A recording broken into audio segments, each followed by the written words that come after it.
قوتابیانی پۆلی 12 ئامادەیی لە شاری هەولێر و سلێمانی و شارەزور و ڕانیا گرتبوونەوەی ناڕەزایەتیان ئەنجامدا. ئەوان داوا لە وەزارەتی پەروەردە دەکەن تاقیکردنەوەکانی وزاری بۆ دوای 25 مانگی 6 دوا بخرێت بەهۆی ئەوەی ماوەی 42 ڕۆژ پرۆسەی خوێندن وەستا و تەنیا 14 ڕۆژیان وەک قەرەبوو پێدرایەوە. دواخستنی کاتی تاقیکردنەوە وزاریەکان بۆ ئەوەی خوێندکار بتوانێت قەرەبووی ئەو کاتە بکاتەوە کە بەهۆی دۆخی ئەمنی و گۆڕانی سیستەمی خوێندنەوە فەوتاوە و پێویستە دوا بخرێت بۆ دوای 26 شەش. داواکاری مێ خوێندکاری خۆناغی 12ەوەیە کە وادی وەزاریمان بۆ درێژ بکەنەوە. بەڕاستی هیچ قەرەبووی ئەو ماوە ناکاتەوە چونکە منهەجەکەمان تاو نەکردووە تاوانەکردنی منهەجیش زەرێکی زۆرە بۆ خوێندکار. ئێمە قوتابیانی پۆلی 12 هەست بە نادەتپەروەریەکی زۆر گەورە دەکەین بۆ یەتکار ڕێگەم مەدەن ماندووبوونی 12 ساڵەمان بە فیڕۆ بچێ. بەڕێزان ئێمە تەنها دوو داواکاری سەرەکیمان هەیە وەکو نوێنەرانی قوتابیانی پۆلی 12.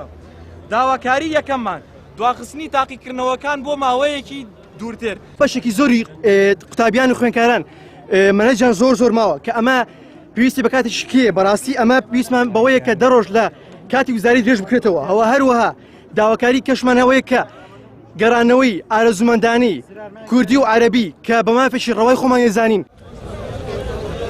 قوتابیان داواکاریەکی دیکە ئاراستەی وەزارەتی خوێندنی باڵا و توێژینەوەی زانستی دەکەن کە بۆ ئەم ساڵی خوێندن وانەکانی کوردی و عەرەبی هەژمارکردن و نەکردنیان بکرێت بە ئارەزومەندانە هەروەک ساڵانی ڕابردوو. ئەمە پێویستمان پێوەیە کە و ئارزومەندانەکردنەوە بگەڕێت لەبەرەوەی کۆمەڵێک گرفتمان لە قوتابیان دروستەکە. یەکەم ئەو دووانەی وانەی ئەدەبین و پەیوەندیان بە وانە زانستیەکانەوە نییە و ئارزومەنداکردنەوەش تەنها تایبەت و لە چەند بەشێکی دیاریکراوی زانستی. دەڕۆژەندانا بۆ تاواکردنی منهەج کەماوان لە ساسی زیاتر منهەجمان ماوە ئەم لە سایاسیەکە ماوە بە دەڕۆژ تەواو نابێ.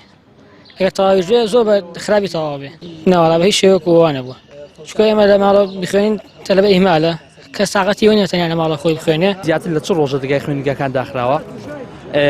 وەزارەتی پەروەردە دووبارە ساڵنامەی خوێنی هەموار کردەوە کە تەنها 10 ڕۆژ کاتی جێشکردێتەوە بۆ خوێندکارانی پۆلی 12. ئەمەش زەرێکی زۆر لە خوێندکارانمان نەدات کە بەشێکی زۆری منهەج ماوە تەواو بکرێت. بەهۆی شەڕی نێوان ئێران و ئەمریکاوە پرۆسەی خوێندن لە هەرێمی کوردستان بۆ ماوەی 42 ڕۆژ ڕاگیرا.